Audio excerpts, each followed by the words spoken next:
kaki kanan di depan, kaki kiri di belakang. Ini tidak boleh duduk gini. Jangan begini, ini najis semua.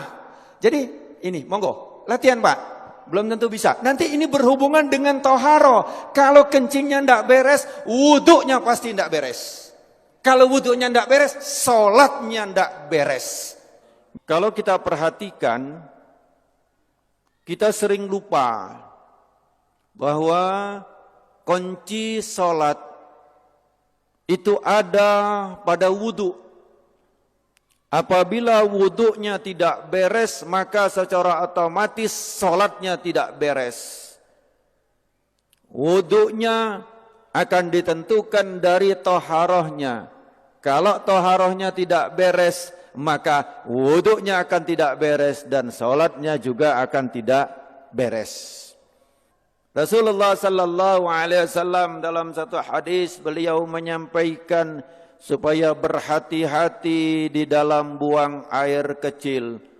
Kenapa? Karena azab kubur yang paling banyak itu adalah al-lisan dan buang air kecil.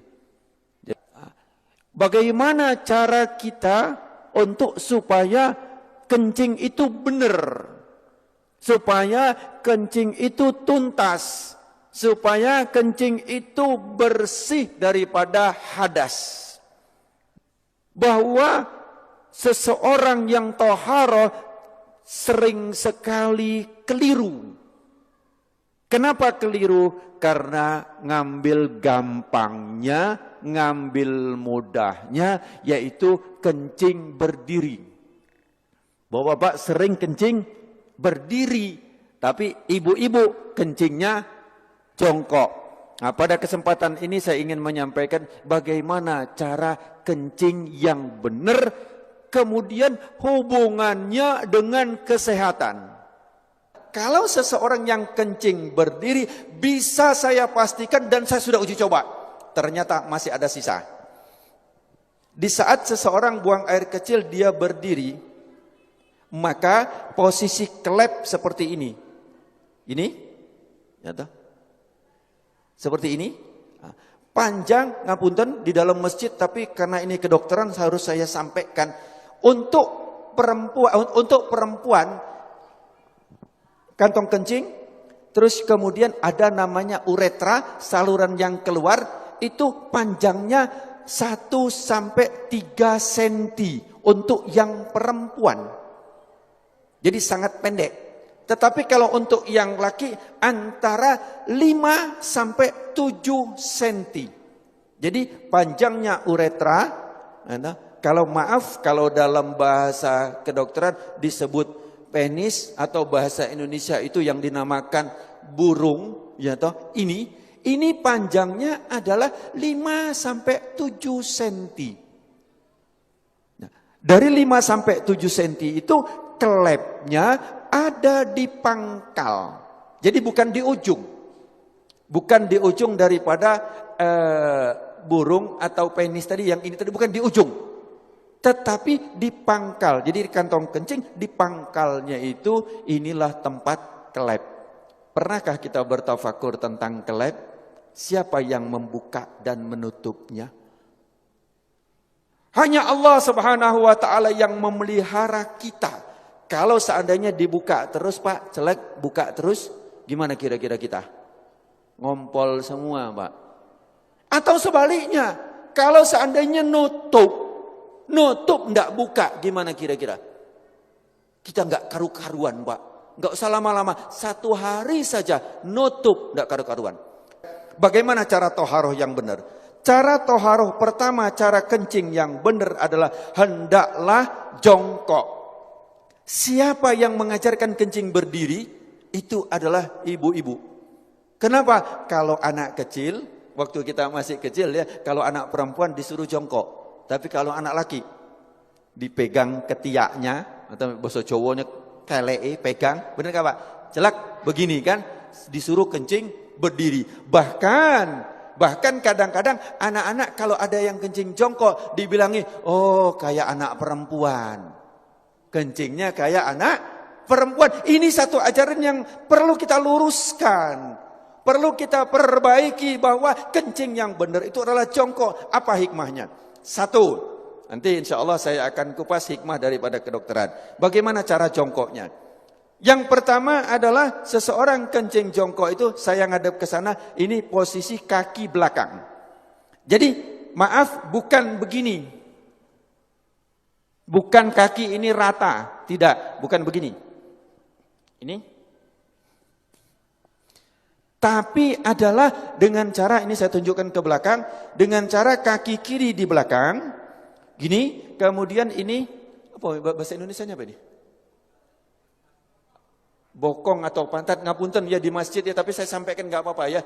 Ya, ini, terus kemudian diletakkan di sini. Nanti saya ngadep ke sana, yang ini. Ini jadi seperti ini. Monggo, kalau ada yang langsung praktek nggak apa-apa, karena belum tentu bisa. Ini. Terus kemudian saya ngadep ke sana. Kaki kanan berada di depan. Celak, ini tadi di belakang. Ini. Begini. Kaki kanan di depan, kaki kiri di belakang. Ini, celak. Ini tidak boleh duduk gini. Jangan begini. Ini najis semua. Jadi ini, monggo. Latihan Pak. Belum tentu bisa. Nanti ini berhubungan dengan toharo. Kalau kencingnya tidak beres, wuduknya pasti tidak beres. Kalau wuduknya tidak beres, sholatnya tidak beres. Nah, ini. Terus kemudian yang kedua, kalau posisi seperti ini, maaf, seperti ini, maka kelep tadi posisinya seperti ini. Dia juntit begini. Sehingga setelah ini habis, dari kantong kencing habis, maka dia masih ada sisa di sini. Masih ada sisa di sini, di saat nanti saya praktekkan. Kencing berdiri. Saya coba, kamar mandi, saya kencing berdiri. Banyak kan, di tempat-tempat itu kan kencing berdiri yang dibuat kayak gini itu kan, banyak Pak. Terus kemudian saya coba sampai habis. Habis sudah saya lihat habis betul. Kemudian saya ambil tisu. Saya ambil tisu, saya letakkan di sini. Saya ingin coba, saya letakkan. Kemudian di saat saya rukuk, saya coba di kamar mandi, saya rukuk. Ternyata ini dapat tekanan basah tisu. Basah. Bagaimana kita sholat, tapi nggak terasa. Kenapa? Karena dia sudah lewat dari klep. Kita pakai celana dalam, ya, pakai celana dalam dari katun. Dari katun atau dari kain. Kira-kira tampak enggak? Enggak tampak, tapi celana dalam kita basah dari urin. Najis enggak celana dalam kita? Bagaimana sholatnya? Bagaimana wuduknya? Ini yang kita lupa. Bagaimana cara benar yang benar? Jadi satu tadi jongkok. Kemudian yang kedua, posisi pundak. Ini pundak kita. Ini. Bukan lurus. Kalau lurus dia masih segini, maka dijatuhkan. Ini dijatuhkan. Jadi ini seperti ini, bukan lurus begini. Bukan lurus. Tetapi ini jangan gini. Ini jangan. Nah, gini, duduknya enak banget. Plek, ini kemudian dijatuhkan. Nah, di saat dijatuhkan itu, maka posisi kelep tadi yang seperti ini, dia akan turun ke bawah. Dia akan turun, seret, akan ngadep ke bawah. Sehingga dia akan keluar habis. Seret, akan habis. Ini. Yang kedua adalah seperti ini. Ini enak banget. Setelah selesai habis, kencing, habis, terus kemudian kadang-kadang masih tersisa. Itu boleh digoyang. Tidak perlu berdiri, boleh digoyang. Enak digoyang. Karena posisi seperti ini tadi, apabila kita goyang, dia berubah. Berubah, dia akan keluar lagi. Jadi cukup ini saja. Celek, plek, langsung dia keluar. 2-3 kali gak apa-apa. Insya Allah dia akan habis. Setelah selesai seperti ini, yang kedua adalah hendaklah berdehem. Hendaklah berdehem. Ini yang kedua yang diajarkan oleh Rasulullah sallallahu alaihi wasallam adalah berdehem. Bagaimana cara berdehem yang benar? Ini juga penting. Berdehem yang benar itu bukan bukan. Berdehem yang benar itu perlu belajar. Gimana cara berdehem yang benar? Adalah dengan cara tarik nafas. Di saat ini tarik nafas, di saat seseorang tarik nafas, ini paru-paru mengembang, set. Kemudian ini ada batas antara rongga dada sama rongga perut. Ini ada namanya diafragma. Diafragma itu pembatas. Di saat seseorang narik nafas, itu seperti mangkok atau piring atau cakram, di mana dia akan lurus. Jadi diafragma di saat kita narik nafas, naik ini, lurus. Terus kemudian di saat kita hentakkan, dia akan cas begini.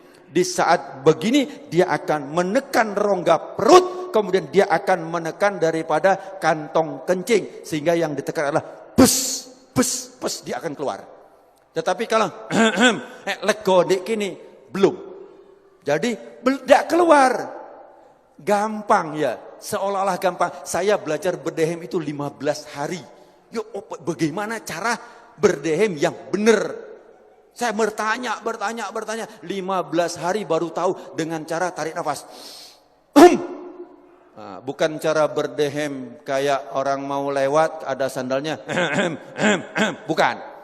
Jadi caranya adalah tarik nafas. Nah, itu harus latihan sebanyak 3 kali. Begitu juga ibu-ibu. Ibu-ibu pun juga berdehem. Ini jarang kita dapatkan untuk berdehem ini, Pak. Ya, yang ketiga adalah dengan cara diurut.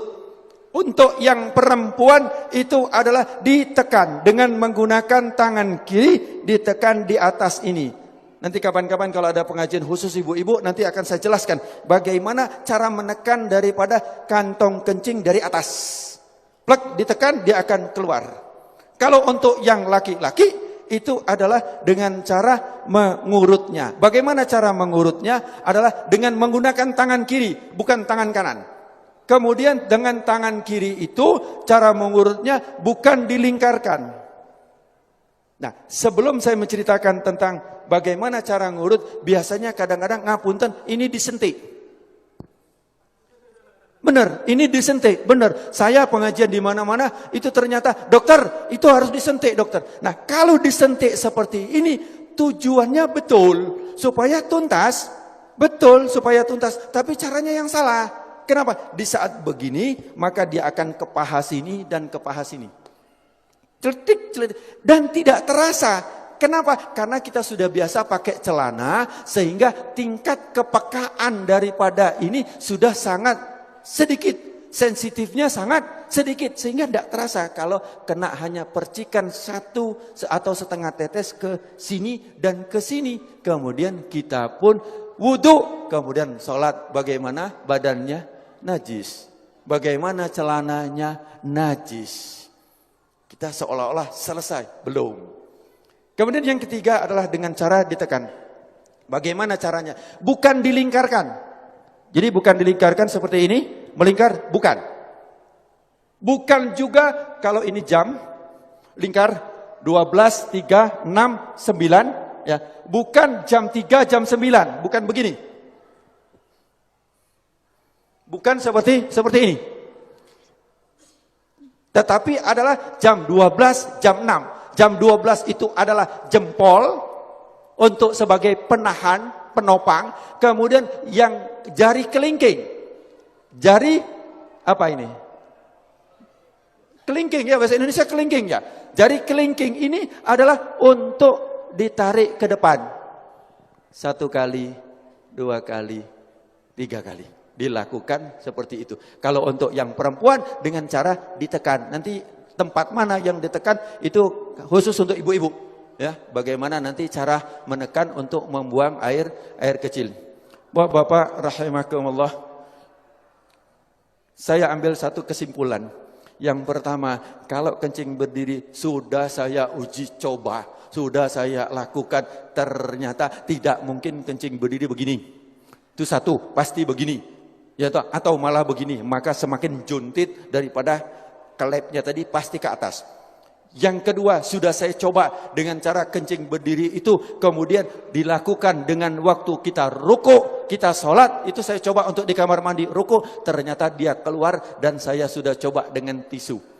Jadi bapak-bapak nanti celana dalamnya akan basah, ya toh. Tapi nggak kelihatan karena daya serapnya cukup ini, itu kalau kencing berdiri itu akan keluar, tetapi tidak terasa. Kenapa? Karena sudah melalui klep.